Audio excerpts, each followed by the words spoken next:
nightmares in my head, I fear that the thoughts build up until I can't hear, that my mind fills up into a creature, and it haunts me somewhere much deeper.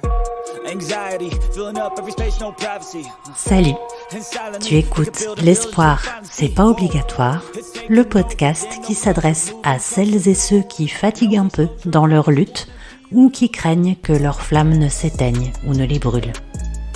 À travers des objets culturels choisis, on va réfléchir ici à une alternative moins illusoire pour une lumière qui dure. Je suis Captain Sofro, bienvenue dans mon vaisseau. Ok, alors pour ce premier épisode, une bonne intro s'impose. On va donc déblayer tout ce qui pourrait faire confusion et on va poser les notions pour bien comprendre de quoi il va être question ici. D'abord, il ne s'agit pas d'un podcast anti-espoir. Pas obligatoire, ça veut pas dire inutile ou nul. Évidemment qu'en période de crise, de survie, perdre l'espoir de s'en sortir, ne plus croire au bout du tunnel, c'est renoncer. Cependant, j'aimerais déjà qu'on distingue plusieurs choses. Garder un état d'esprit positif, ce n'est pas la même chose qu'espérer. Dans La vie est belle de Benigni, il y a certes l'espoir de remporter le char en ligne de mire, mais ce qui fait rempart contre la violence du camp de concentration, c'est le jeu et l'enchantement du quotidien qui permettent la survie. C'est faire autrement avec le réel. À l'inverse, on peut aussi choisir de ne pas lutter contre ce réel. Dans La montagne magique, par exemple, de Thomas Mann, pour les tuberculeux condamnés, il n'est pas question d'espérer une quelconque guérison. On regarde la mort bien en face. On choisit même sa place au cimetière. Mais ce qu'Hans Castorp apporte aux mourants, c'est la légèreté des heures qui restent. L'état d'esprit positif n'est pas forcément corrélé à l'espoir. Distinguons aussi espoir et instinct de survie. Évidemment que les rugbymen survivants du fameux crash d'avion dans la cordillère des Andes dans les années 70 ont dû s'accrocher à l'espoir d'être secourus, ainsi qu'à la religion en ce qui les concerne. Cependant, ce qui se joue ici tient, je crois, plus de l'instinct. Dans ce cas précis, il y avait un espoir minuscule de survie, mais le fonctionnement reste apparemment similaire lorsqu'il n'y en a aucun. L'instinct, c'est ce qui pousse tout animal à agir pour la prolongation, même vaine. Dante réécrit ainsi l'histoire du roi Ugolin dans sa Divine Comédie. Enfermé avec ses 4 fils, les clés de la geôle sont jetées et ordre est donné de les laisser mourir de faim. Aucune issue ne sera possible, c'est une certitude. L'auteur écrit alors ce terrible vers. La faim finit par être plus forte que la douleur. Celui qui laissera penser que le père aurait cédé au cannibalisme alors qu'il ne pouvait lui-même survivre. C'est l'interprétation littéraire a priori, c'est pas arrivé. Mais comme toujours, le symbole des fictions en dit parfois long sur ce qui nous semble intrinsèquement humain. L'instinct de survie peut nous faire faire des choses que nos valeurs réprouvent. Or, à mes yeux, l'espoir ne se limite pas à cela. Au contraire, il est porteur d'une volonté de faire mieux, d'idéal, ou en tout cas de réaction à l'intolérable. À ce sujet, je te conseille vivement le podcast de Lina, Mémoire de la Shoah, dont les 4 premiers épisodes s'intitulent « Seul l'espoir apaise la douleur » et reposent sur le témoignage de Simone Weil sur les camps de concentration. A priori, vu le titre, c'est le contraire de ce que je viens de dire ici. Mais en réalité, pas tant que cela. D'espoir, il n'en est quasiment jamais question.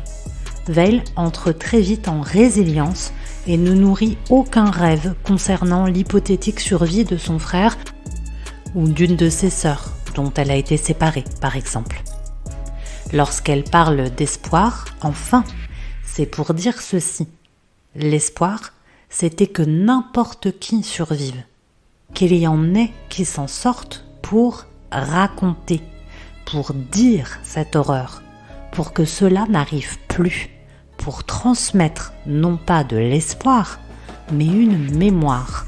Et, même si elle n'aime pas l'expression, faire de cette mémoire un devoir. On y est. Le devoir, c'est un peu de cela que je viens te parler. Parce qu'à mes yeux, l'espoir n'est pas la seule force d'action disponible. L'idée de ce podcast m'est venue au fil de mes échanges avec des personnes dont je partage une certaine vision du monde, les réflexions et les indignations. On éprouve souvent une première flamme commune, celle de la colère. Personnellement, c'est mon bas de signal à injustice. Il ne faut pas l'éteindre, cette émotion, sinon on ne se dresse plus contre rien. Mais ce n'est pas non plus de la colère que je viens te parler, parce qu'elle a ceci de commun avec l'espoir qu'elle dévore, brûle et consume celui ou celle qui la porte si on laisse tout brûler tel quel. Systématiquement, je n'ai en tête aucune exception. Dans ces échanges, donc, il a été question, à un moment, d'épuisement, de découragement, d'impression que rien n'avance, que l'horreur, la violence et les injustices écrasent tout, toujours. Cette usure, je la connais. Et toi aussi, sans aucun doute, si tu te prends chaque jour les inégalités systémiques en pleine face et que tu nourris un vague idéal de société plus juste. Ben oui, obligé, puisque sans espoir, étymologiquement, tout bêtement, pas de désespoir. Ça ne veut pas dire qu'il faut y renoncer. D'ailleurs, ma collègue Maïs Sofro, suis-la sur Instagram, elle est chambée, a proposé récemment 2 super ateliers autour de cette thématique. Et sa réflexion pour entretenir cette flamme qui nous tient est trop chouette et inspirante. Nourris ton espoir. Écoute ta colère. C'est essentiel. Mais je crois qu'on peut parvenir à faire de ce brasier une lumière calme et régulière, sans roller coaster émotionnel. Simplement être bien planté à sa juste place et laisser briller. Ce que j'abandonne, c'est l'injonction au succès qui accompagne souvent la notion d'espoir. Il faut un objectif, alors on cherche à l'atteindre. On attend naturellement un résultat pour nos actions. Je t'encourage à aller écouter la conclusion de mon précédent podcast We Don't Talk About Sofro.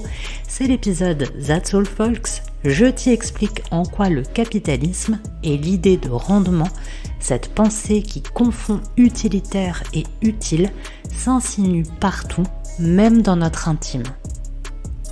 À travers des références culturelles, philosophiques, littéraires ou plus largement artistiques, références qui me sont chères à moi, on sera dans la subjectivité ici, je t'invite au fil des épisodes de ce nouveau format à découvrir l'apaisement de faire, pas pour réussir, mais parce qu'on le doit.